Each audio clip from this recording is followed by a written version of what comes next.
Mula noong maupo si Ferdinand Marcos Jr. bilang ika-17 Pangulo ng Pilipinas, 4 na ulit na itong humarap sa sambayanang Pilipino para sa kanyang State of the Nation Address.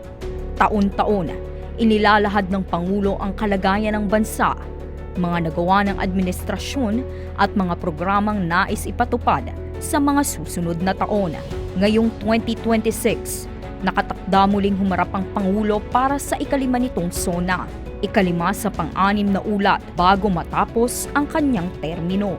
Noong November 2025, nagtala ng -3 na net trust rating si Pangulong Bongbong Marcos. Halos isang taon matapos ang ika-4 na SONA, lalo pa itong bumagsak sa record low na -11. Batay yan sa SWS survey na isinagawa noong June 2026. Ayon sa SWS, ito ang pinakamababang net trust rating ng Pangulo mula nang maupo sa tungkulin at ang kauna-unahang nakuha niyang rating na nasa poor category.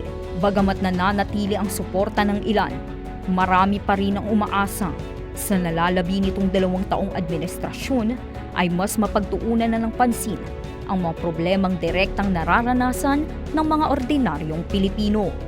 Bago ang kanyang ika-5 SONA, kinuha ng aming team ang pulso ng bayan sa Metro Manila upang alamin kung ano ang mga isyong inaasahan ng mga Pilipino na mabigyan ng prioridad ng Pangulo sa natitira niyang panunungkulan.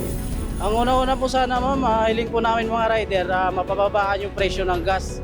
Kasi halos kalahati po ng kita namin doon na po napupunta. Halos wala na rin po kinikita.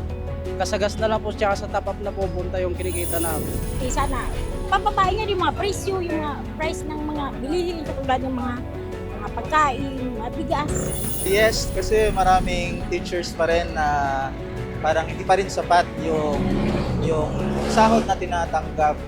Baga minsan sabi nga nila overwork pero hindi compensated well yung trabaho ng mga teachers. Ibaba yung mga bilihin na hindi naman masyado na-apektuhan yung katulad namin mga maliliit na ganito lang ang kinikita. Kahit anong gawin namin, hindi naman lumalaki yung kita namin. Sa totoo lang, pagkatulad na yan na summer, walang klase, wala rin kami kinikita. Kasi estudyante nga masaya na. Kaya yun, nagtsatsaga kami dahil walang trabaho na mapasukan. Sana yun nga lang talaga mamihiling namin na bababain na talaga yung mga presyo, tapos yung mga pamasahe, tapos yung mga sa lahat po. Saka kailangan dapat may pwesto nga kami sarili. Yung bigyan niya sana kami ganun. Pwesto. Sa vendor, sa mga vendors. Siguro po as a student na lang po, yung pamasahe na lang po siguro araw-araw din. Siyempre po mga gas po.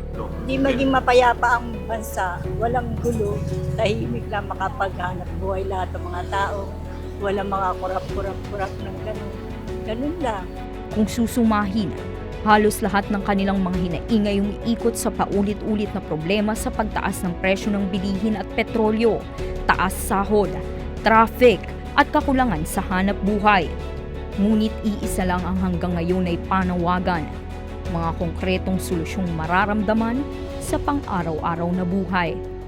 Sa nalalabing kulang-kulang 2 taon na administrasyon, malaking hamon sa Pangulo kung paano muling makukuha ang tiwala ng publiko at kung paano matutugunan ang mga pangangailangan ng iba't ibang sektor ng lipunan. Kung ano man ang nais niyong tugunan ng Pangulo, laging tandaan na may karapatan ng taong bayan na singilin ang pamahalaan. Para sa SONA 2026, Ping Feliciano.